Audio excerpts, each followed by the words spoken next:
కుబేరాతో hit talk సొంతం చేసుకున్న రష్మిక ఇప్పుడు మరో ప్రాజెక్ట్ను ప్రకటించారు. మైసా అనే సినిమాతో రానున్నారు. రవీంద్ర పూలే దీనికి దర్శకత్వం వహించనున్నారు. 5 భాషల్లో పాన్ ఇండియా స్థాయిలో ఇది విడుదల కానుంది. టైటిల్ పోస్టుతో రష్మిక భయంకరమైన అవతారంలో కనిపించి ఆసక్తిని పెంచారు. ఈ చిత్రాన్ని అన్ఫార్ములా ఫిల్మ్ నిర్మిస్తోంది. ధైర్యం ఆమె బలం, సంకల్పంలో లేదు కనికరం, ఆమె గర్జన వినడానికి కాదు భయపెట్టడానికి అంటూ నిర్మాణ సంస్థ పోస్టర్ షేర్ చేసింది. ఇందులో రష్మిక వారియర్గా కనిపించనున్నట్లు పోస్టర్ చూస్తే అర్థమవుతుంది.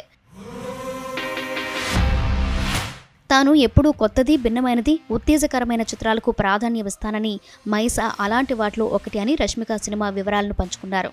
ఇది తాను ఇంతకు ముందెప్పుడూ పోషించిన పాత్ర, ఎప్పుడూ అడుగుపెట్టని ప్రపంచం, ఇప్పటి వరకు చేయని వెర్షన్ అని రాసుకొచ్చారు. ఈ సినిమాను మీ ముందుకు తీసుకురావడానికి ఎంతో ఉత్సాహంగా ఎదురుచూస్తున్నానని, ఇది ఆరంభం మాత్రమే అన్నారు.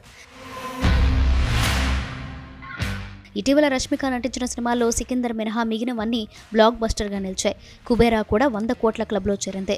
ప్రస్తుతం ఆమె లైనప్ ఆసక్తికరంగా ఉంది. రాహుల్ రవీంద్రన్ తెరకెక్కిస్తున్న ది గర్ల్ ఫ్రెండ్లో నటిస్తున్నారు. అలాగే ఆయుష్మాన్ ఖురాన్కు జంటగా ధామాలో పలకరించనున్నారు. దీనికి ఆదిత్య సర్పోర్ధార్ డైరెక్ట్ చేస్తున్నారు. అతీంద్రియ శక్తులతో కూడిన ఓ రొమాంటిక్ చిత్రంగా ఇది రూపొందుతుంది. ఇప్పుడు మైసాను ప్రకటించారు. వీటి తర్వాత భారీ విజయాన్ని సొంతం చేసుకున్న పుష్ప 2కు సీక్వెల్లోనూ ఈ బ్యూటీ నటించనున్నారు.